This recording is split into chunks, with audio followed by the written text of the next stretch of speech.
Think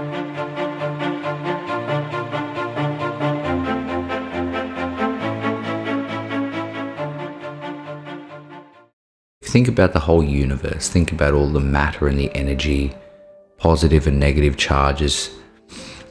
One thing we see over and over again is this idea of equilibrium between positive and negative charges, or stable states between difference.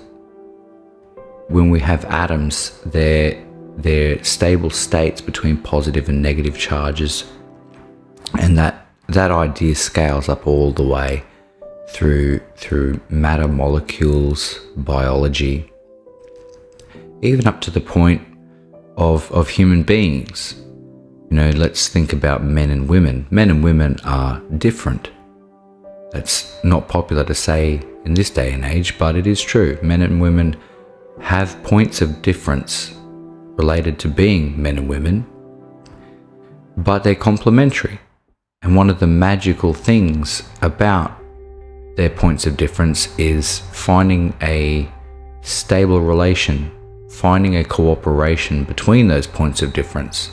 And that, in a lot of ways, mirrors the idea that, you know, the universe finds cooperation or stable states between positive and negative charges to create matter and energy and all the things around us. And so when we think about that cooperation between men and women, it's actually, that is the source of our value add to each other, is that we have difference, but we can find cooperation between our differences. That is the source of the value, the increase in value that we can create by cooperating.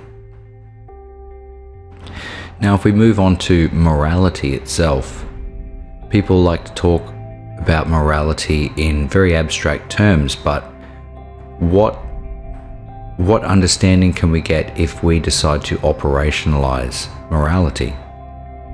And to operationalize means to put it in terms of what you can do. If you're doing morality, what is it? And it can be reduced down to cooperation. Morality, in operational terms, is a social technology to allow people to cooperate, because just like creating matter out of positive and negative charges, just like creating extra value out of cooperation between the difference of men and women, just like creating added value by cooperating across differences of all people, morality is cooperation, and that cooperation is profitable. That cooperation creates excess value. And so to operationalize morality is to say that morality is a social tool to facilitate cooperation, to facilitate stable relationships between differences, to find stability and cooperation across differences. Now, the essence of cooperation is that it's a win-win, is that everybody involved is better off. And so with that understanding, in any situation, it is perfectly okay to say, where's the win for me? What's in it for me? That doesn't mean I don't care what's in it for you, but it's got to go both ways. It's got to be reciprocal.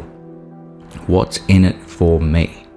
That is a very important question that everybody is entitled to ask in a system of cooperation. Now, unfortunately, these days, many things, many tactics, many ways are very popular that aren't cooperation. If you're being name-called, that's not cooperation.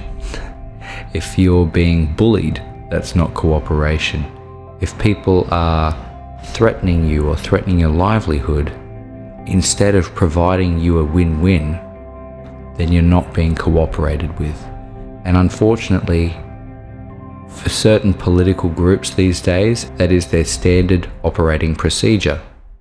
They don't offer an increase in value to your life. They don't offer you a win. They simply say, do what we want, be what we want you to be, say what we want you to say, or we will punish you. This isn't cooperation. This isn't morality.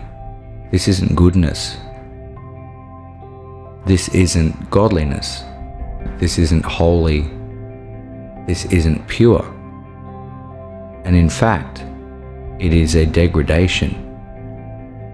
It is a degradation, and it is entropy.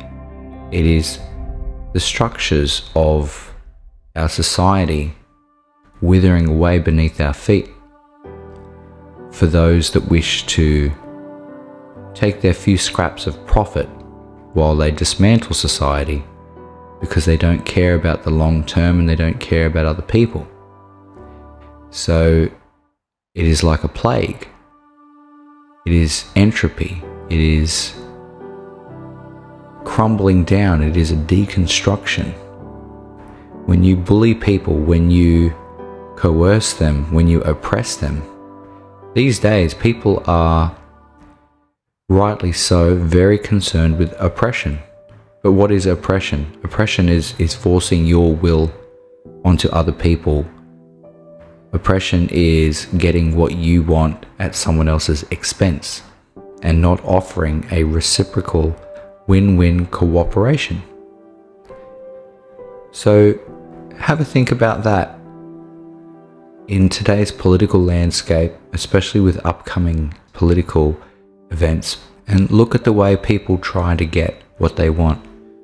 Do they say, we want this and we are prepared to offer you what you want in return so that we're both better off? Or do they simply call you names, call you a bad person, tell you that your mother would be ashamed, tell you that they're going to come after you, tell you that they're going to get you fired, tell you that everybody's going to hate you? Is there a cooperation there, or are they just bullies trying to get what they want at your expense? And once again, morality is cooperation. Cooperation between difference is one of the fundamental structures of our reality that builds the life and the world that we enjoy. So you don't owe anything to those who would destroy that, who would tear that down, who would destroy those structures. In fact, you must insist to be cooperated with, because that is the function that allows us to flourish and thrive and grow and live and reproduce. Is cooperation, is finding stability, stable states across differences.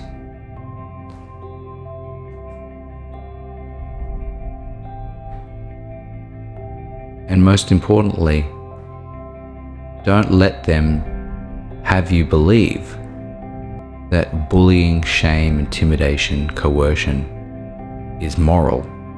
It's not. Cooperation, win-win, everybody saying, I want this, but I also want you to get what you want. That is cooperation. And that is next to godliness.